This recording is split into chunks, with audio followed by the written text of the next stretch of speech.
આકાશવાણી ભુજ સમાચાર આશુતોષ અંતાણી વાંચે છે. નમસ્કાર. સંસદનું બજેટ સત્ર આજથી શરૂ થશે, જે તારીખ 9મી ફેબ્રુઆરી સુધી ચાલશે. આજે રાષ્ટ્રપતિ સુશ્રી દ્રૌપદી મુર્મુના સંબોધન સાથે સત્રની શરૂઆત થશે. કેન્દ્રીય નાણામંત્રી સુશ્રી નિર્મલા સીતારમણ તારીખ 1લી ફેબ્રુઆરીએ અંતરિમ બજેટ રજૂ કરશે. સરકારે સંસદના બજેટ સત્ર દરમિયાન બંને ગૃહમાં સુચારુ રૂપે કાર્યવાહી સુનિશ્ચિત કરવા માટે ગઈકાલે નવી દિલ્હીમાં સર્વપક્ષીય બેઠક બોલાવી હતી. બેઠક બાદ સંસદીય કાર્યમંત્રી પ્રહલાદ જોશીએ જણાવ્યું કે સરકાર બધા જ મુદ્દાઓ ઉપર ચર્ચા કરવા તૈયાર છે. તેમણે વિપક્ષી દળોને સરકારને સહયોગ આપવા અપીલ કરી, જેથી બંને ગૃહોમાં કામકાજ સુચારુ રૂપે ચાલી શકે. પત્રકારો સાથેની વાતચીતમાં કોંગ્રેસ નેતા પ્રમોદ તિવારીએ જણાવ્યું કે બેઠક દરમિયાન તેમણે સંઘીય ઉપર કથિત રૂપે થયેલા હુમલાનો મુદ્દો ઉઠાવ્યો. આ ઉપરાંત તેમણે જણાવ્યું કે કોંગ્રેસ અને અન્ય પક્ષોના નેતાઓ આગામી અંતરિમ બજેટ સત્ર દરમિયાન દેશમાં બેરોજગારી, મોંઘવારી સાથે જોડાયેલા અનેક મુદ્દાઓ ઉઠાવશે.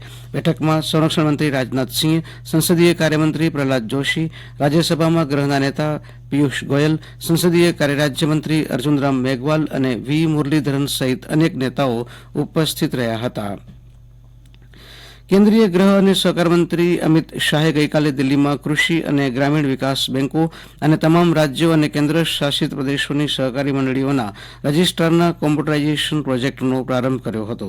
આ પ્રસંગે બોલતા શ્રી શાહે જણાવ્યું હતું કે કોમ્પ્યુટરાઇઝેશન પ્રોજેક્ટનો હેતુ 13 રાજ્ય અને કેન્દ્ર શાસિત પ્રદેશમાં સ્થિત 1851 એકમોને કોમ્પ્યુટરાઇઝડ કરવાનો છે અને તેમને કોમન નેશનલ સોફ્ટવેર દ્વારા નાબાર્ડ સાથે જોડવાનો છે. તેમણે કહ્યું કે આ પહેલનો હેતુ ટ્રાન્ઝેક્શન ખર્ચ ઘટાડવા, ખેડૂતોને લોન વિતરણની સુવિધા આપવા અને યોજનાઓની સારી દેખરેખ અને મૂલ્યાંકન માટે પણ છે.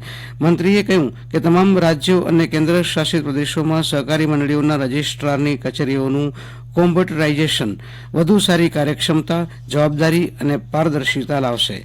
તેમણે માહિતી આપી હતી કે તમામ રાજ્યો અને કેન્દ્ર શાસિત પ્રદેશોમાં કૃષિ અને ગ્રામીણ વિકાસ બેન્કો અને સહકારી મંડળીઓના રજિસ્ટ્રારના કાર્યાલયોના કોમ્પ્યુટરાઇઝેશન માટે ₹225 કરોડનો ખર્ચ કરવામાં આવશે.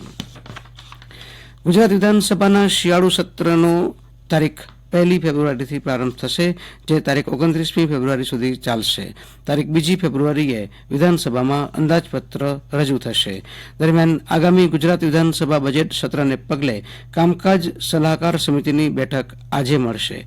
મુખ્યમંત્રી ભૂપેન્દ્ર પટેલ, વિધાનસભા અધ્યક્ષ શંકર ચૌધરી, સંસદીય બાબતોના મંત્રી ઋષિકેશ પટેલ, પ્રફુલ્લ પાનસેરિયા અને દંડક બાલકૃષ્ણ તથા કોંગ્રેસના એક ધારાસભ્ય હાજર રહેશે. બજેટ સત્રને લઈ ભાજપ ધારાસભ્ય દળની બેઠક આજે સાંજે મળશે.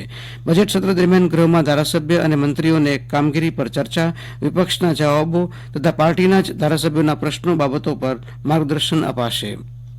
ભાજપના ધારાસભ્યોની બેઠકમાં મુખ્યમંત્રી ભૂપેન્દ્ર પટેલ, પ્રદેશ પ્રમુખ CR પાટીલ, સંગઠન મંત્રી અને મહામંત્રી પણ હાજર રહેશે. 75મા ગણતંત્ર દિવસે કર્તવ્ય પથ પર પ્રસ્તુત થયેલા Dhordo world best tourism village UNWTO ના ગુજરાતના ટેબ્લોને 2 પુરસ્કાર પ્રાપ્ત થયા છે. ગુજરાતની સાંસ્કૃતિક અને પ્રવાસન વિરાસત ઝાંખી બીજા વર્ષે પણ પીપલ્સ ચોઇસ એવોર્ડમાં સૌથી વધુ 32% વોટ સાથે પ્રથમ ક્રમે, જ્યારે ટેબ્લોસની શ્રેષ્ઠતા માટેની પસંદગી સમિતિ ચોઇસમાં બીજો ક્રમ મેળવ્યો છે. આ ગૌરવ સન્માન માટે મુખ્યમંત્રી ભૂપેન્દ્ર પટેલે અભિનંદન પાઠવતા કહ્યું કે પ્રવાસન અને સાંસ્કૃતિક વિરાસત ક્ષેત્રે ગુજરાતની આ આગવી સિદ્ધિ છે.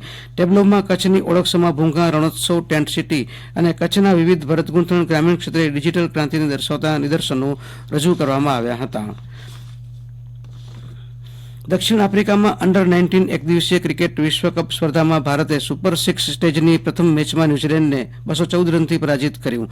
ન્યૂઝીલેન્ડની ટીમ 29મી ઓવરમાં 81 રન પર આઉટ થઈ ગઈ હતી. જિલ્લામાં વિષમ વાતાવરણનો દોર યથાવત રહ્યો છે. દિવસ દરમિયાન ગરમી તો મોડી રાત્રે તેમજ વહેલી સવારે ઠંડીનો ચમકારો અનુભવાઈ રહ્યો છે. વહેલી સવારે ભારે ઝાકળ વર્ષાના કારણે માર્ગો ભીના જોવા મળે છે. અને આ સાથે આ સમાચાર બુલેટિન પૂરું થયું. નમસ્કાર.